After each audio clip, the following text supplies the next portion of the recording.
Assalamualaikum warahmatullahi wabarakatuh. Bertemu lagi dengan saya Rosila dalam mata kuliah Sistem Operasi. Pada kesempatan kali ini saya akan membahas tentang manajemen proses ya.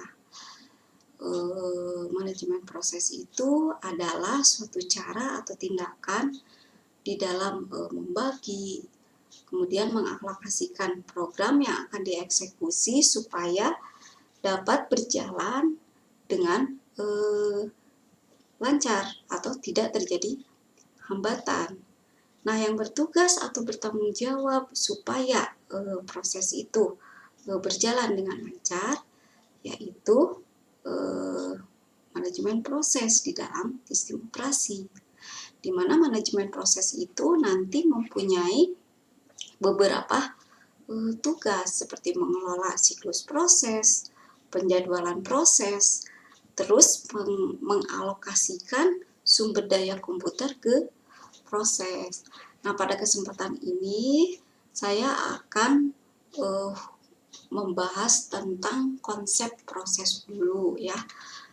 Jadi yang pertama, definisi daripada proses itu adalah di mana proses didefinisikan sebagai program yang dieksekusi atau dijalankan ya, dimana proses itu berisi instruksi dan data, kemudian program counter ya. Program counter itu adalah program yang berisi alamat penyimpanan lokasi ya, berisi lokasi alamat penyimpanan dari memori utama yang berisi instruksi yang sedang diproses. Kemudian proses itu juga berisi semua register pemrosesan dan stack yang berisi data sementara. Kemudian proses merupakan unit kerja terkecil yang bisa dijadwalkan oleh sistem operasi. Nah, di mana sistem operasi nanti juga bisa mengelola semua proses yang aktif, kemudian nanti mengalokasikan sumber daya ke proses tersebut sesuai dengan kebijaksanaan yang diambil oleh atau yang diambil untuk memenuhi sasaran-sasaran kinerja. Jadi nanti ketika sistem operasi mengelola semua proses aktif, nanti dialokasikan ke sumber daya proses-proses tersebut sesuai dengan kebutuhannya ya.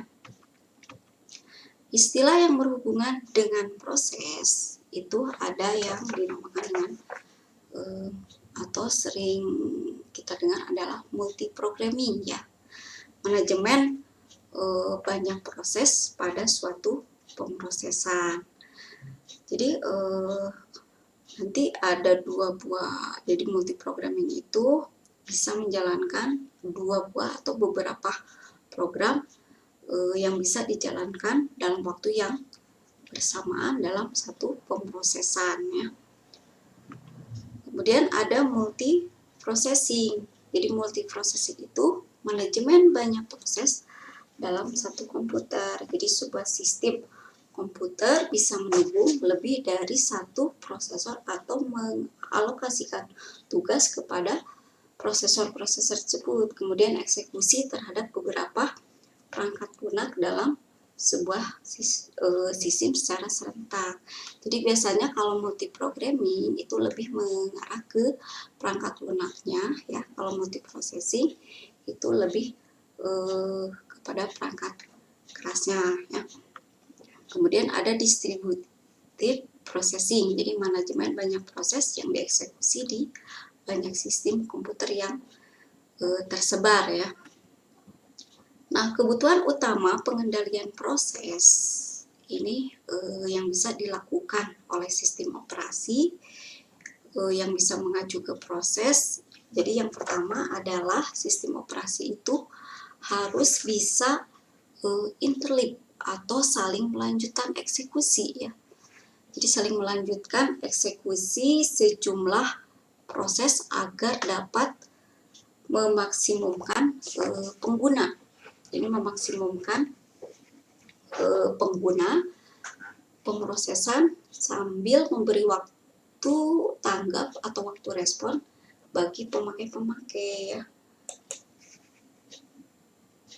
Kemudian yang kedua, sistem operasi itu harus bisa mengalokasikan sumber daya ke proses sesuai atau mengikuti kebijaksanaan yang digariskan sambil pada saat yang bersamaan untuk menghindari deadlock ya. Jadi deadlock itu kondisi di mana dua proses atau lebih yang saling menunggu proses. Jadi untuk menghindari proses yang saling menunggu, nah sistem operasi ini harus bisa mengalokasikan sumber daya tersebut. Kemudian sistem operasi perlu mendukung komunikasi antar proses atau penciptaan proses pemakai sehingga bisa membantu untuk menstrukturkan aplikasi. Nah, ada beberapa penyebab penciptaan proses. Jadi yang pertama ada pada lingkungan batch ya, seperti tanggapan atas pemberian suatu kerja. Jadi di mana sistem operasi ini harus bisa menciptakan proses baru, kemudian nanti bisa melanjutkan untuk membaca job selanjutnya. Kemudian pada lingkungan interaktif, ketika pemakai baru berusaha log on ya. Jadi ketika pemakai pada suatu pemakaian atau suatu komputer sedang melakukan log on ke sistem. Kemudian yang ketiga, sistem operasi ketika proses diciptakan itu sebagai tanggapan suatu aplikasi seperti permintaan percetakan file. Nah, di sini sistem operasi harus dapat menciptakan proses yang akan mengelola percetakan tersebut ya. Nah, sistem operasi harus menciptakan proses untuk memenuhi satu fungsi pada program pemakai tanpa mengharuskan pemakai menunggu ya. Kemudian yang keempat itu ada proses menciptakan proses lain atau disebut dengan proses anak. Nah, untuk menciptakan modularitas, jadi modularitas di sini adalah ketika ada proses yang besar atau kompleks, nanti ini dipecahkan menjadi bagian-bagian yang terkecil yang mudah diatur sehingga bisa memecahkan suatu kompleksitas tersebut. Nanti bisa atau bisa mengeksploitasi konkurensi. Jadi konkurensi di sini jika ada lebih dari satu pemrosesan berada pada waktu yang sama ya dengan menggunakan sumber daya yang sama, nah program pemakai memerintahkan pembuatan beberapa jumlah proses ini ya. Jadi ketika ada proses lain yang kompleks, nah di sini proses itu harus menciptakan proses yang lain. Nah, diagram state proses di sini ada 3 dasar diagram proses state ya. Jadi ada status sebuah proses itu didefinisikan ke bagian atau aktivitas yang ada di dalam proses ini. Biasanya itu ada proses-proses state dasar itu ada proses running ya, jadi pemrosesan yang sedang mengeksekusi instruksi proses itu. Kemudian ada proses ready atau keadaan ready, jadi proses siap dieksekusi tetapi pemrosesan tidak mengeksekusi proses lain. Kemudian ada block, jadi proses menunggu kejadian tertentu selesai. Jadi di dalam diagram state 3 keadaan itu ada proses running, ready, dan block ya. Nah, di sini ada ininya gambarnya ya. Jadi proses yang baru diciptakan akan segera memulai state ready ya. Jadi proses dengan state running menjadi block ya. Ketika proses running ingin menjadi block ya, karena sumber daya yang diminta belum tersedia atau meminta layanan perangkat masukan atau keluaran ya, sehingga menunggu kejadian muncul. Nah, proses menunggu kejadian alokasi sumber daya atau selesainya layanan perangkat atau masukan itu disebut dengan event wait. Nah, ketika proses state running menjadi ready ya, jadi ketika state running menjadi ready karena penjadwalan memutuskan agar memproses melakukan eksekusi proses lain karena jatah waktu untuk proses itu telah habis. Ini disebut dengan time out ya. Jadi ketika proses running menjadi ready itu disebut dengan proses time out ya.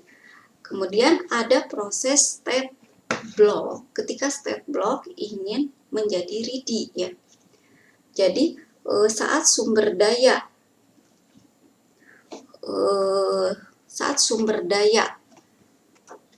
yang diminta diperlukan telah tersedia atau layanan perangkat masukan atau keluaran selesai, itu disebut dengan event occurs. Jadi ketika block menjadi ready saat sumber daya yang diminta atau diperlukan telah tersedia atau layanan perangkat masukan atau keluaran telah selesai.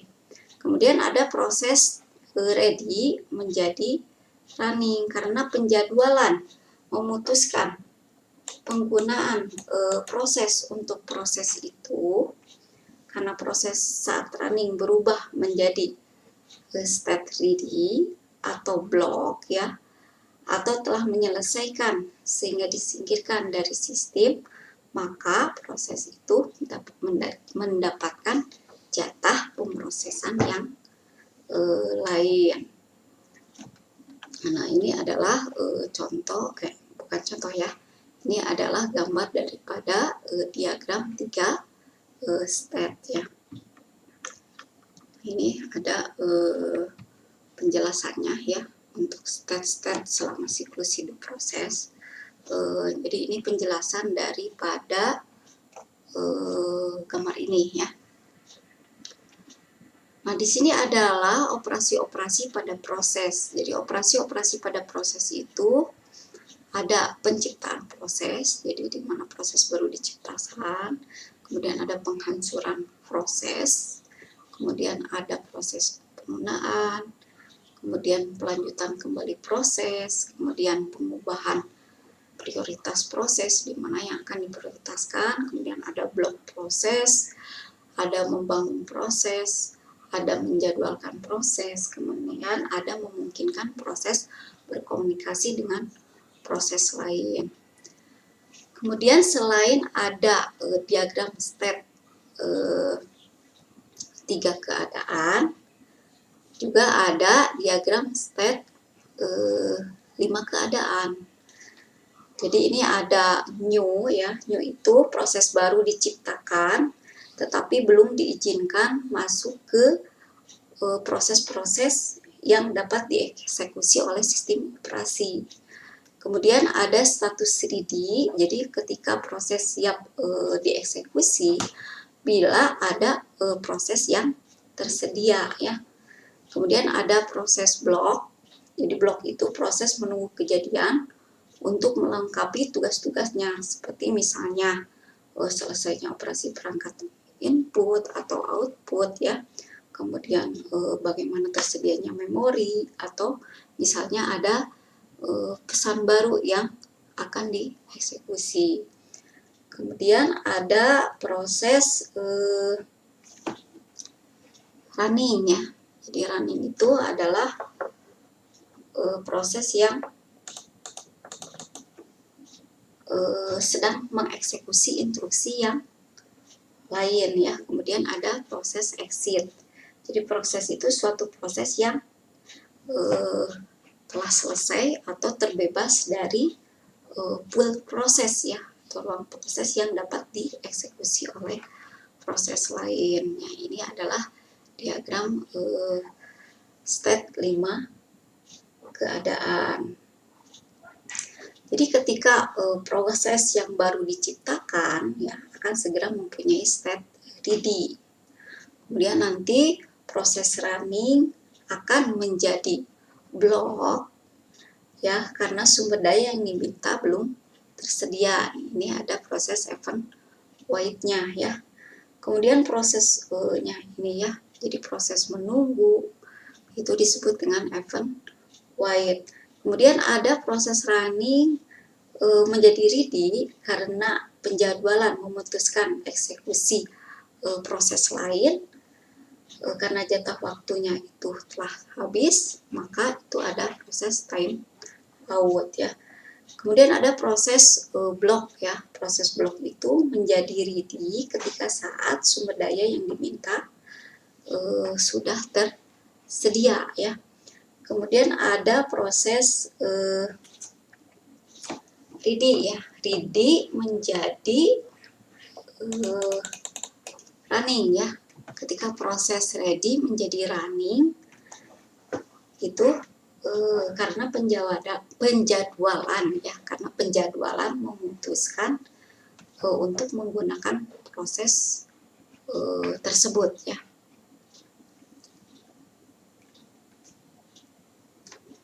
Nah, jadi ketika proses selesai maka masuk ke exit ya. Nah, ini adalah diagram state 5 keadaan ya. Nah, ini ada penjelasannya ya. Kemudian di sini ada PCB ya, program control block ya. Jadi struktur data yang dipakai oleh sistem operasi untuk mengelola proses.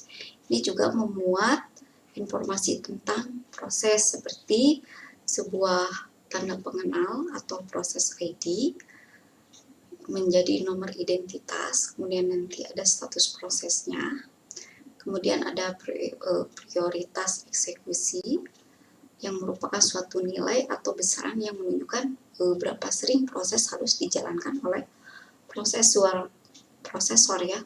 Kemudian ada informasi lokasi proses dalam memori. Nah, di dalam PCB itu informasi dibagi ke dalam 3 kelompok. Ada informasi identifikasi proses, di mana ini berkaitan dengan proses yang unik. Misalnya ada identifikasi proses yang menciptakan atau identifikasi pemakai ya. Kemudian ada informasi status pemrosesan. Ini berisi register pemrosesan, yaitu jumlah daripada register itu tergantung dari arsitektur komputer. Jadi itu tergantung dari atau terdiri dari register yang dilihat oleh pemakai. Ini dapat ditunjukkan oleh instruksi bahasa assembly ya, untuk diproses oleh pemrosesan. Kemudian ada register kendali atau status. Ini untuk mengendalikan operasi pemrosesan seperti program counter ya. Ada pointer stack. Jadi untuk parameter atau alamat prosedur pemanggil atau disebut dengan stream call, atau menunjukkan posisi daripada stack ya. Kemudian ada informasi kendali proses. Jadi informasi kendali proses itu terdiri dari informasi penjadwalan status ya. Jadi untuk menjalankan fungsi penjadwalan itu seperti status mulai dari running, ready, block, atau lama menunggu ya, atau lama memproses ya, atau kejadian misalnya ya. Jadi identitas kejadian yang ditunggu. Kemudian yang kedua ada penstrukturan data. Jadi informasi kendali proses juga itu terdiri dari penstrukturan data. Jadi proses data satu proses dapat dikaitkan dengan proses lain dalam satu antrian ya, atau struktur lain ya. Kemudian komunikasi antar proses. Jadi ada beragam flag atau flag di sini adalah bit memori yang digunakan CPU untuk menahan track pada kondisi tertentu ya. Kemudian ada sinyal dan pesan yang dapat diasosiasikan dengan komunikasi antara dua proses yang terpisah. Kemudian ada kewenangan proses. Nah, kewenangan proses ini berkaitan dengan memori atau tipe instruksi yang bisa dijalankan ya. Kemudian ada manajemen memori.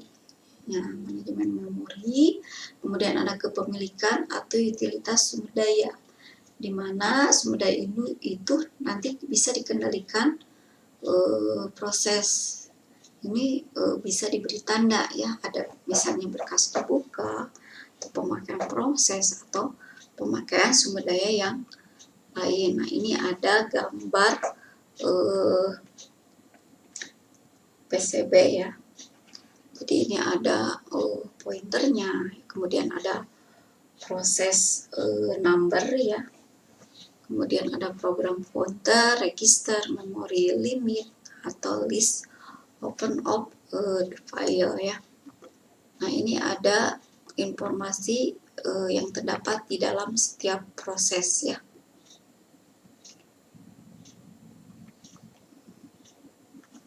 Jadi ada status proses yang tadi seperti yang ada tadi tiga keadaan atau 5 keadaan ya. Dimulai dengan new, ready, running, wait, dan intermittent. Kemudian ada program counter, ini menunjukkan alamat berikutnya yang akan dieksekusi. Kemudian ada CPU register, ini bisa bervariasi ya tipenya. Kemudian jumlahnya tergantung arsitektur komputer yang bersangkutan ya. Kemudian ada pada selama program counter berjalan, status informasi itu harus disimpan pada saat terjadi interrupt, atau interrupt di sini adalah penghentian proses ya. Jadi informasi penjadwalan CPU itu ada informasi penjadwalan CPU. Nah, ini berisi prioritas dari suatu proses nanti menuju ke antrian penjadwalan atau beberapa parameter penjadwalan yang lain. Kemudian ada informasi manajemen memori. Ini berisi nilai, kemudian limit register, page table, atau segment table tergantung pada sistem memori yang digunakan oleh sistem operasi. Kemudian ada informasi accounting ya. Jadi informasi tersebut berisi jumlah CPU atau waktu yang digunakan ya. Kemudian jumlah job atau time limit, kemudian perhitungan number atau prosesnya itu sendiri. Kemudian ada informasi status input atau output. Informasi tersebut berisi deretan input output device ya, yang dialokasikan untuk proses tersebut, seperti misalnya deretan file yang akan buka dan lain sebagainya. Nah, ini ada implementasi proses. Jadi setiap proses itu mempunyai state yang diperlukan atau diperhatikan oleh sistem operasi ya. Jadi tabel yang pertama adalah tabel informasi manajemen memori untuk menjaga keutuhan memori utama atau memori sekunder yang memuat seperti alokasi memori utama yang dipakai oleh pemrosesan, kemudian alokasi memori sekunder yang terpakai, atau atribut segmen utama atau sekunder atau informasi lain yang bisa digunakan untuk pengelolaan memori. Kemudian ada tabel informasi manajemen masukan atau keluaran. Ini mengelola seluruh perangkat input atau output dan mengetahui status atau lokasi memori utama yang digunakan untuk transfer data. Kemudian yang ketiga ada tabel sistem informasi. Nanti ini berisi informasi seperti ekstensi file, lokasi memori sekunder, atau status informasi lainnya ya. Nah, ini ada elemen sita prosesnya, di mana data pemakai itu merupakan bagian yang dapat dimodifikasi seperti data program. Kemudian ada program pemakai, ini adalah program yang dieksekusi. Kemudian ada stack system atau penyimpanan alamat pemanggilan untuk prosedur ya. Kemudian ada program control block ya. Jadi informasi yang diperlukan sistem operasi dalam mengendalikan proses. Nah, ini ada struktur umum dari sistem operasi, ditampilkan dari dalam sistem operasi. Jadi ini adalah memori, ya, ada device, ada file, ada proses. Ini ada untuk pengaksesan memorinya ya. Ini adalah proses input outputnya. Kemudian ini berkasnya ya. Dan ini adalah proses untuk menangani proses-proses ya. Jadi ini terdiri dari banyak proses sampai beberapa proses ya. Nah, ini ada manajemen proses pada Unix ya. Jadi sistem informasi Unix. Ini terdiri dari 9 keadaan. Jadi di dalam Unix itu ada 9 keadaan proses. Itu terdiri dari proses running, jadi pengeksekusian di dalam mode user ya. Kemudian ada kernel running, jadi pengeksekusian di dalam mode kernel ya. Jadi mode kernel. Kemudian ada ready to run, siap untuk berjalan saat kernel telah menjadwalkannya ya. Kemudian sleep in memory, tidak dapat melakukan eksekusi sampai terjadinya suatu event atau proses berada pada memori utama. Nah, kernel di sini adalah inti dari sistem operasi yang dijalankan pada saat pertama user itu pada saat komputer itu dinyalakan ya. Jadi seperti menangani layanan input output, kemudian dan menerjemahkan ke dalam instruksi untuk dieksekusi prosesor ya. Nah, ini kernel itu sebenarnya bisa ada mode user atau mode kernel. Di sini mode kernel ini digunakan saat pengaksesan sumber daya. Kalau mode user, mode di mana aplikasi dijalankan ya. Kemudian yang kelima daripada keadaan pada SIM Unix itu ada ready to run atau swap ya. Jadi ketika proses siap untuk berjalan, nah harus menghilangkan proses ke dalam memori utama sebelum kernel dapat menjadwalkan untuk dieksekusi ya.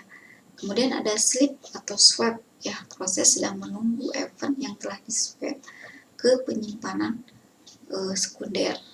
Kemudian ada preventive ya, proses kembali ke mode kernel atau ke mode user, namun kernel merebut dan melakukan proses switch untuk menjadwalkan ke proses lain. Keadaan yang ke-8 adalah created, jadi proses baru ketika baru dibuat dan belum siap untuk dijalankan. Kemudian yang ke-9 ada proses zombie. Zombie ini proses yang sudah tidak ada lagi, namun proses tersebut meninggalkan catatan bagi proses induknya untuk dikumpulkan. Nah, ini adalah gambar dari diagram state proses unit ya. Ini ada 9 ya. 1, 2, 3, 4, 5, 8, 9 ya. Nah, ini elemen dari proses unit itu dibagi 3 bagian atau 3 tingkatan. Ada proses teks, proses data, user stack atau share memory. Jadi untuk tingkatan ke-1 ini terdiri dari ini ya. Jadi proses stack itu untuk instruksi mesin yang dapat dieksekusi. Kalau proses data, suatu data yang dapat diakses. Kemudian user stack, jadi merupakan suatu kumpulan stack yang berisi argumen-argumen variabel lokal untuk dieksekusi dalam mode pengguna. Kemudian ada share memory, jadi memori yang digunakan bersama untuk proses-proses lain. Kemudian tingkatan yang kedua dalam elemen proses unik itu adalah context register. Itu berisi program counter, proses status register, stack pointer, dan general purpose register. Nah, di sini ada proses status register itu keadaan di mana perangkat keras ketika pada saat preventionnya.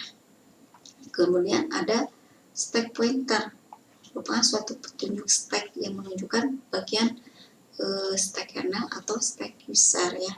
Kemudian ada general purpose register, merupakan perangkat keras yang berdiri sendiri. Kemudian elemen proses unik pada bagian yang ketiga itu disebut dengan context ticket system. Ini ada proses table entry, user area, berproses region table, dan kernel stack-nya. Jadi mungkin kalian bisa mempelajari lebih banyak lagi dengan membaca